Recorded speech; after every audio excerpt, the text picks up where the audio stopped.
Hey, what up, YouTube? We're going to jump into some Kosovo news real quick before I get into my Memorial Day special.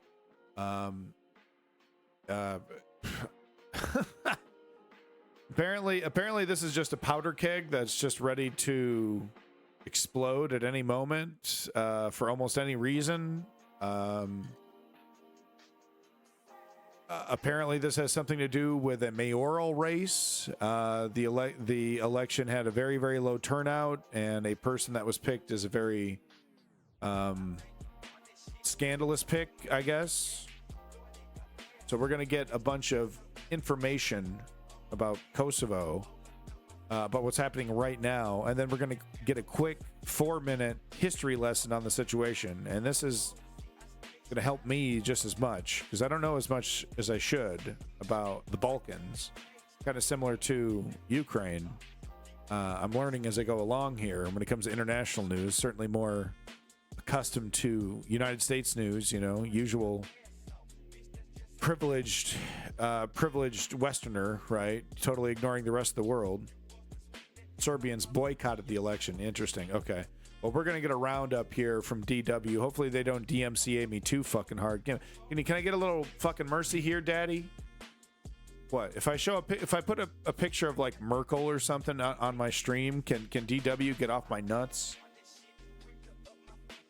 You know? I love how news stations DMCA people disseminate. What am I taking viewers away from me? I doubt it. Come on. But I guess that is, oh yeah, well they'll come to us if they can't watch it with you. Whatever, dog. All right, where is it? There it is. Okay. Big props to Davey and Woke Patriot for providing information for me about the situation in the Discord. It's very helpful. Get this going. Serbia has moved army units to its border with Kosovo after clashes between Kosovan police and members of the country's ethnic Serb minority. The unrest began when Serbs tried to prevent newly elected ethnic Albanian officials from entering municipal buildings in the north.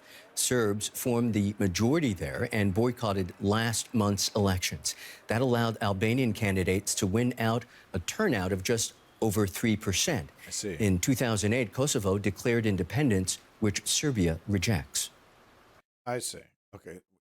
Declared independence, which Serbia rejects. Okay, I see. So they're like, no, you don't deserve this autonomy. We're not going to legitimize this process by even participating. Then they did it. And now all hell is breaking loose. And Kosovo is mostly ethnic Albanians. As Davey is pointing out, he was kind enough to show me this demographics here.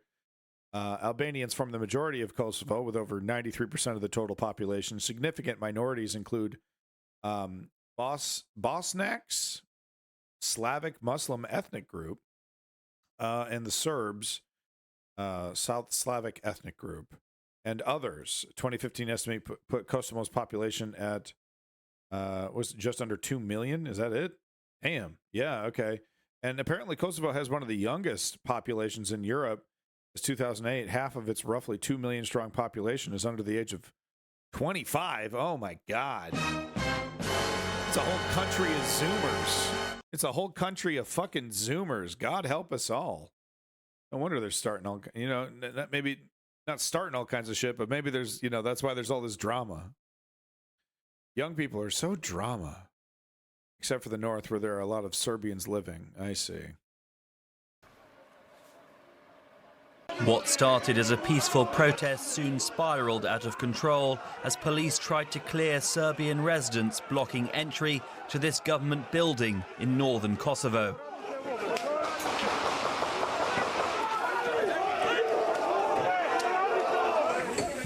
With tear gas filling the air, protesters were forced to abandon their efforts to stop the town's newly sworn-in ethnic Albanian mayor from entering. Cars were set ablaze and more than a dozen people injured as protesters tried to block new officials in nearby towns as well. I mean, so do we have any proof that the Serbians didn't even participate?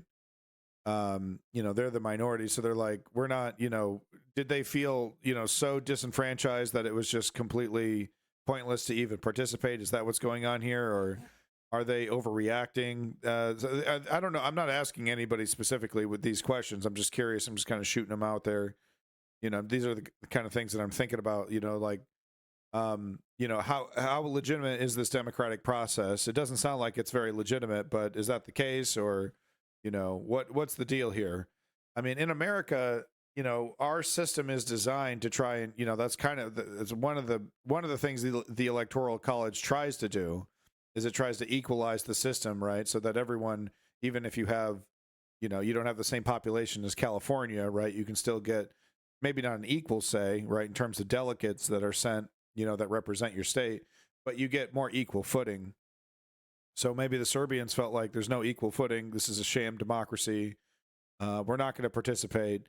And then once they put the ethnic Albanian in charge, they're like, straw that broke the camel's back. We're going to have a problem with this.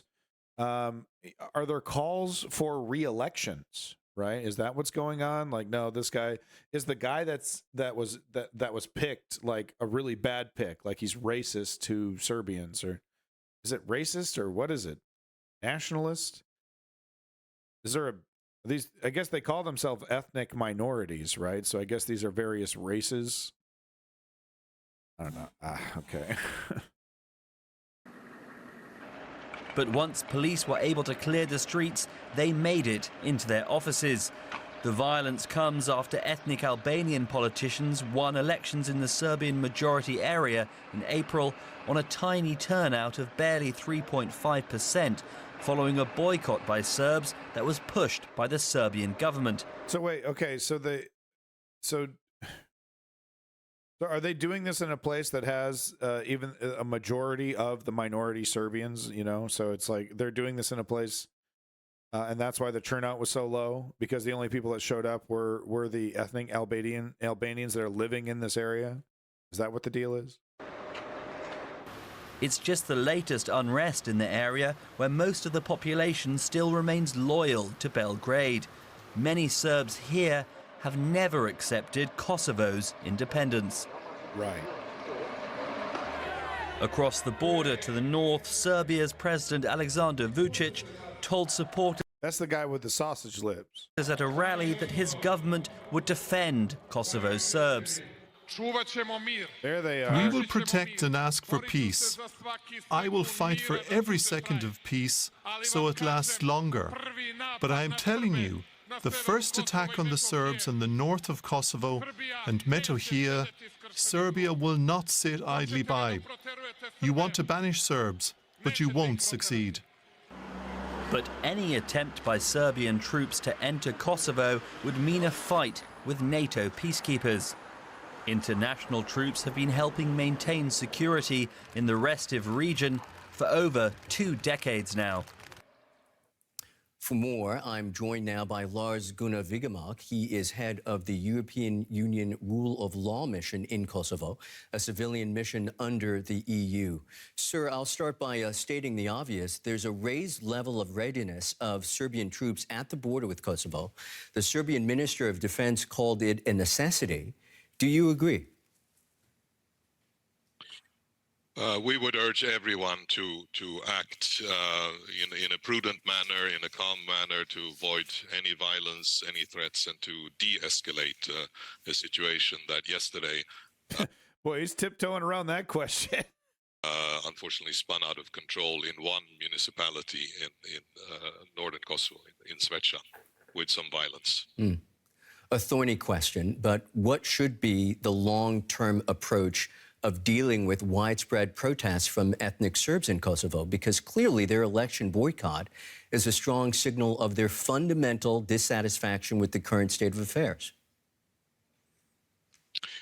Well, I think we as the European Union, and that was restated yesterday, have said that the recent elections, although they took place in good order, but only represent a very small fraction of the population in northern Kosovo, that is not a long-term solution. A long-term solution can only be found in a dialogue between Kosovo and Serbia, between Belgrade and Pristina, that also involves the local population, the Kosovo Serbs. The international community has called all parties to de-escalate. What else can they do?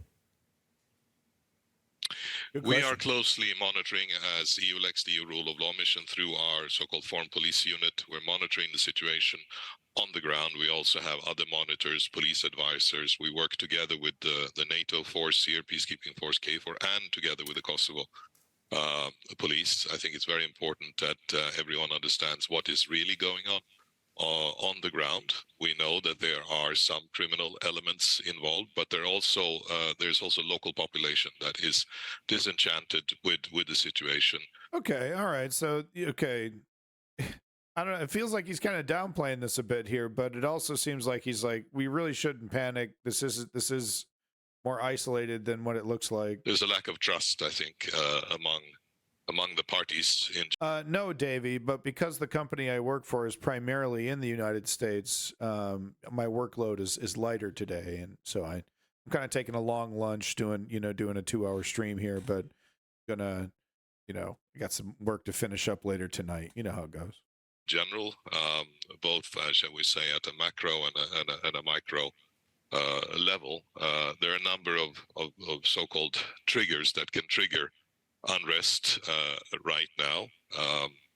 We consider this to be a part of Kosovo, of course, but it's very important that the citizens in all parts of Kosovo feel that their democratic and human rights are being respected. We're also monitoring the treatment of Kosovo Serbs and other minorities, other so-called non-majority communities in Kosovo, to ensure that they are treated equally before the law has been. This motherfucker hasn't said one single thing about what they're going to do about like independent elections. We're going to election monitor. How are we going to fix this? They're obviously dissatisfied with the current electoral democratic system. How are we fixing that? Not hearing a lot of that. I'm hearing a lot of we're monitoring how many dead people. I mean, what the fuck? A lot of concern from the Kosovo Serb side, from the side of Belgrade, that they are being discriminated against. Legally speaking, we had some cases end of last year in particular. And this is something that we follow very closely, and I dare say objectively, through this very robust monitoring of the judiciary here in Kosovo. Wow. Okay. That is many robust, thanks to Lars Gunnar Viggen. Robust monitoring.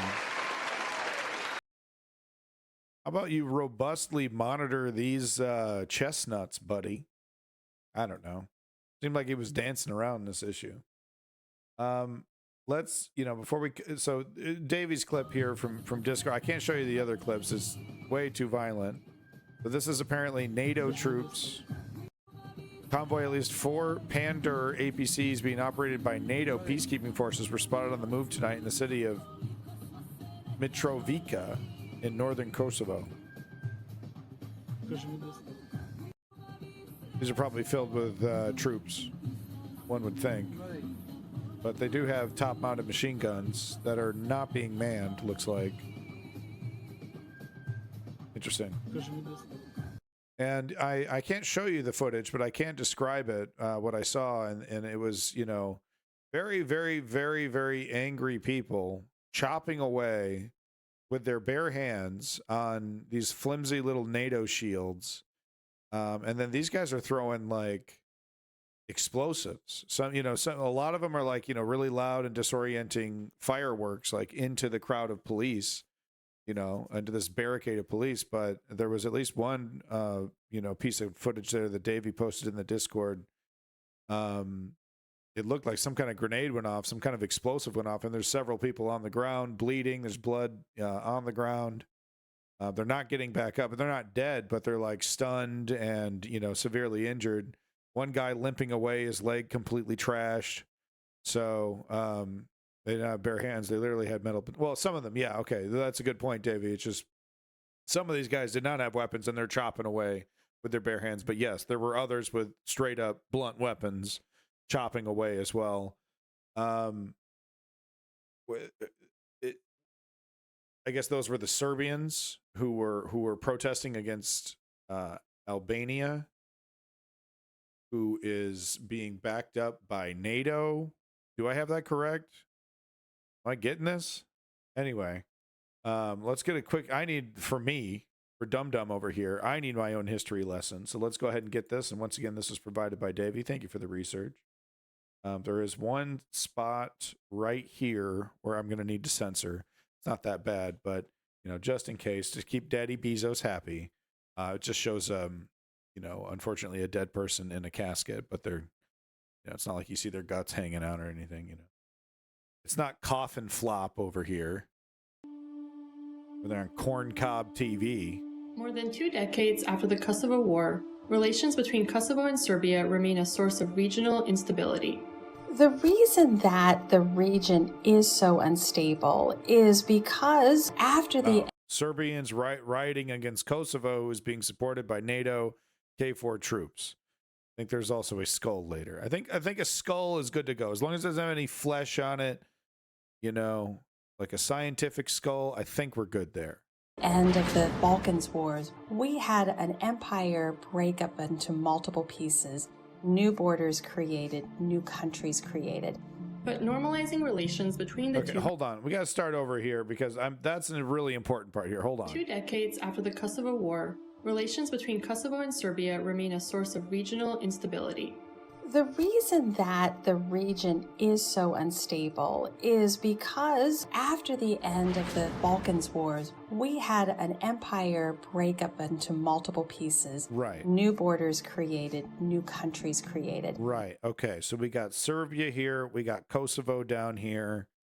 Okay. So how, in this it's not border clash. This election is happening in Kosovo, and it's ethnic Serbians inside Kosovo that are raising hell because Kosovo is shitting all over the ethnic Serbians that are still inside Kosovo, right? And they're like, well, I've been living here I was living here before the Balkans War, right? So I've been here, since before this was even a country, back when this was Serbia. Okay, now I'm starting to get it.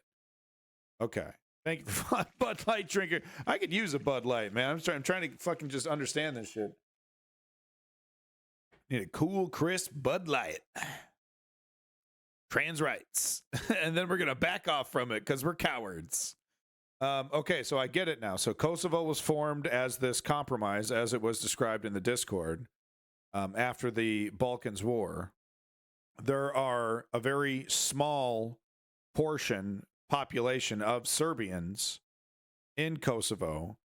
They're getting shit on by the 2 million strong population. They're looking for a scapegoat. There's probably politicians that are taking advantage of their minority status, pinning all their problems on Serbia while they're stealing a shitload of money. Probably what's going on. Well, if one thing I've learned about these countries is that, if you run a country, you got a money factory. You know what I mean? You have a money factory. The resources, labor force, revenue, taxation, you got all this shit happening, right? So it's very easy, even with a small population, a small carved out little area, unless you're like completely strip mined and totally fucked, you can make some money. And even if you're totally fucked, if you just have land, like, you could start up a solar, power plant. I mean, there's a million different things you could do if you're running a country to make money.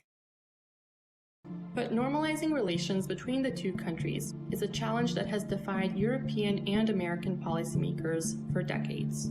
Unfortunately, Serbia and Kosovo can't accept these new borders and these new histories, and they're working hard to develop ways to return to the past. Serbia and Kosovo. Okay, but if we look at the demographics, okay, this is not a lot of people. 1.5% of the population of Kosovo are Serbians. How much of these Serbians are these vocal return Kosovo to Serbian kind of, pseudo extremists or, nationalists, we'll say, right? How much of that 1.5 minority? Interesting. And then I bet you the Kosovo government, like I said, is taking advantage of this minority, right, for their own political reasons. Serbia and Kosovo date back to the 1980s. I guarantee that's how it's Kosovo going was down. a majority Albanian province in Yugoslavia. Slobodan Milosevic, the Serb strongman who would come to be known as the Butcher of the Balkans, amassed power in Yugoslavia by inflaming Serbian nationalism. Milosevic used Kosovo as a scapegoat. He portrayed himself as a protector of Serbs in Kosovo, a place that holds important religious significance for Serbs. Okay. Under Milosevic, constitutional changes rolled back Kosovo's autonomy. Ah, okay. Okay, and that empowered the minority population inside Kosovo. Many Albanians in Kosovo lost their jobs, and laws were passed to suppress the Albanian language and cultural institutions. It's all right. Just got to Over the show years, these two continued portions. repression spurred reprisals by an ethnically Albanian insurgent group called the Kosovo Liberation Army. Kosovo Liberation Army. So that's okay. That's not the K4. All right. Or KLA. KLA. Tensions escalated throughout the 1990s until war finally broke out in 1998. Over the following year, Serbian forces undertook a brutal ethnic cleansing campaign of Albanians in Kosovo. Wow. Oh, okay. I better not freeze frame on that. Wow. Okay. So in the 90s, Serbia went into Kosovo and started fucking up Kosovo. What, civilians? Just started killing people? You got 2 million people there, man. What was the plan for that? To terrorize them, I guess? Surely it wasn't just to kill everybody. It's quite a campaign. More than 10,000 people died as a result of the war. 10,000? Many are still missing today. So they just went in their death squads then, huh? Just shooting them up? Civilians? No, come on. Really? And in total, around 600,000 people were displaced. Wow. NATO intervened militarily in 1999, ending the conflict, and Kosovo was placed under UN administration. But Serbs who remained in Kosovo after the war were exposed to violent attacks and displacement. And transitional justice efforts for the atrocities of the war are ongoing. Right. In 2008, Kosovo officially declared its independence from Serbia. However, Serbia refuses to recognize Kosovo's independence, as do Russia and China. Since Son of a bitch, man. refuses to recognize Kosovo's independence, as do Russia and China. Okay, look, I don't mean to be privileged Westerners shitting on, but man, there's a pattern here. Is there not a pattern here with the certain nations? I know Uncle Sam isn't perfect, okay? Obviously not perfect. I mean, look what we've done to some countries, right? Look what we're continue to do to some countries. Let's give Cuba a fucking break, huh? We've had it in a headlock long enough, wouldn't you say? But man, it's this weird, bizarre little kabuki proxy war between Uncle Sam and these two empires. And these two empires have like a buddy, China and Russia here. But they have, it's like a, I don't know, Oddfellows kind of alliance, right? Man. And look, his lips are thinner. Maybe he just ate some shellfish when he did that speech. Since 2011, the European Union has led negotiations to help the two countries normalize their relations. But the status of Kosovo's Serbian minority and recognition of Kosovo have become major sticking points in the talks. And suggestions from Balkan leaders, such as a land swap deal in 2018, only managed to inflame tensions in the region. The reason why getting normalization right between Serbia and Kosovo is so important, it's about regional stability, but it's also about overcoming history. Serbia's acceptance of Kosovo's independence would mean that Serbia accepts a new reality and then can focus on its future. For Kosovo, in some ways, it's all about its future. It wants to be able to become a strong, independent state. So both need to accept this new history and look towards the future. And of course, an Aaron Mate would say, that's just a nice way of saying, accept colonization, right? Because what they would say, Kosovo, because it's being protected by the UN, is, you know, is another Uncle Sam proxy puppet. It's another attempt to, it's another attempt of Uncle Sam to interject itself, you know, into the affairs of the Balkans, right? It's like another satellite country. I really wish the United States wasn't doing what it's doing with Israel, because that does kind of back up some of that theory, right? That the United States is supporting these small countries, and Ukraine would probably be one of them, you know, because it's an opportunity to project power indirectly, right? Through these proxies. And kind of, you know, it's hit and miss. I would say it's hit and miss. Obviously, Ukraine's a big hit. But I think some of these efforts are pretty miss, and I think maybe one of the reasons why the efforts are missing is maybe a lack of resources because of a lack of you know, people caring. And this is interesting to me because these people are you know, white European, you know, very similar, you know, to Ukrainians. So that kind of throws a wrench into this whole race argument a little bit about, you know, how people are saying, well, you know, you don't care as much about, you know, the Palestinians versus Ukrainians because, you know, you hate brown people and brown people are scary to you. And, you know, it's hard not to make those comparisons sometimes. And I know I've made them in the past. I don't, you know, I think there's some truth to that, but I do think that it's more complicated than just race. And I think Kosovo is kind of a good example here. It's a bunch of white people, right? Korea. Yeah.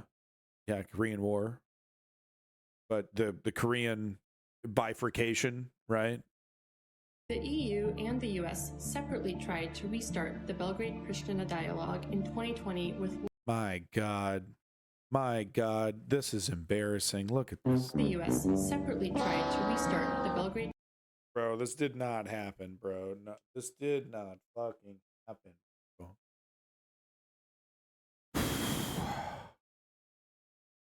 I mean, this man knew less about the situation than I did when I started the stream, and then he probably still knew less about the situation by the time I'm going to end this stream. You know what I mean? Like, I mean, it's just, oh man.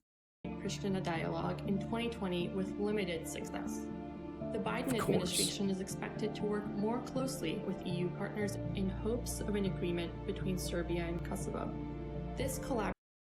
Well, that's going great. Another big win for Ultra Brandon, or whatever the fuck his name is. Will be central to finally bringing an end to this decades-long rift. Despite the short-term difficulties ahead, a new diplomatic approach will also be needed to secure the region's long-term stability. Okay. Indeed. This was produced 2 years ago. So obviously we're still, you know, hasn't changed as, you know, as much as probably one would hope. I don't have time to get into this other video that Davey posted, but if you would like to see it, we have exclusive content in the Discord. Go ahead and check out this invite link right here. We're going to hop on into our thank you, YouTube. That's been our Kosovo coverage. Obviously, I have a lot to learn on the situation. I've already learned so much. It's so easy, right? So much fun. Learning is fundamental. I'm having fun. Obviously, people in Kosovo and Serbia are not having so much fun. I think I would like to know more about the specifics. You know, like when I heard about Crimea in Ukraine, I was like, well, what do the Crimean people actually want? And I do believe wholeheartedly that the Ukrainian that there is a democratic majority in Crimea that wants to be part of Ukraine, right? And I think the population of Crimea that existed before 2014, because that's very important, wouldn't you say? What was the population demographics? What did they look like before occupation, before a bunch of Russians moved in to Crimea? What did the demographics look like? And I believe wholeheartedly that the demographics were, you know, surprisingly close, but I think they did work out to, we want to be part of Ukraine. We don't want to be part of Russia. So that's what the reason why I'm talking about this, because that's what I want to know about Kosovo and Serbia. You know,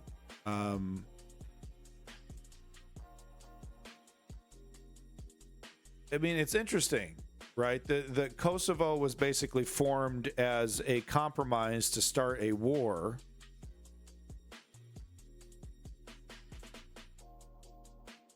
It's so interesting, right? Because the question is, why the Serbians that are there, I guess there has to be a democracy, right? You still have to be represented, even though, because I mean, that's the only way to move forward. You can't, because it's like, do the Serbians in Kosovo deserve democracy? It's like, yes, of course they do. They deserve liberty. Even though, because it's about moving forward. Yes, there's crimes of the past, both sides, crimes of the past. And I'm not both sides into this, because there does seem to be one side employing far much more brutality than the other side. With that said,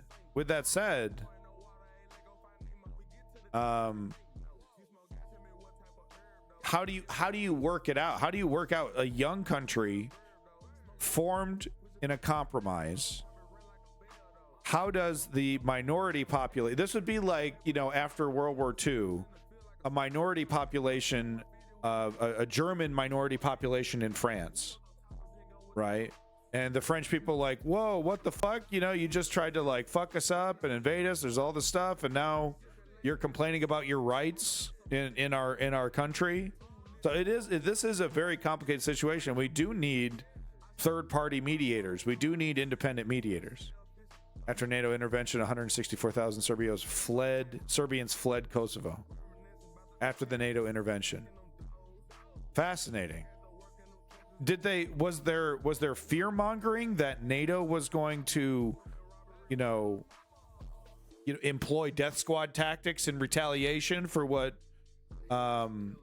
Serbia did to Kosovo, with the death squads coming in the 90s? Was that the worry? Is that NATO was going to come in with their own death squads? 164,000 fled. So they fled for their lives. And 164,000 people are not fleeing somewhere based off a rumor. Based off that's a lot of people.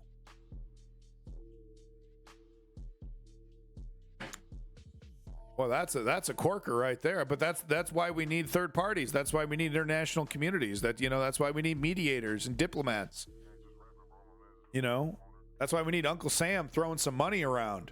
Hey, you want to cooperate? We'll drop a couple bill. You know what I mean? That's where diplomacy comes in. This seems like it's one of those hybrid situations, though, where there needs to be enough military intervention to create a peace, right? We see ants versus termites, right, lined up in a row against each other, right? So there needs to be enough military intervention to allow for a force to be put up, right? So that discussion can actually occur, because without that force, it just would devolve into chaos, which is really interesting to me. People are just really bowdy about it, just ready to enter the purge if the UN takes off. That's kind of fucking crazy. All right, anyway, thank you, YouTube. Have a good day.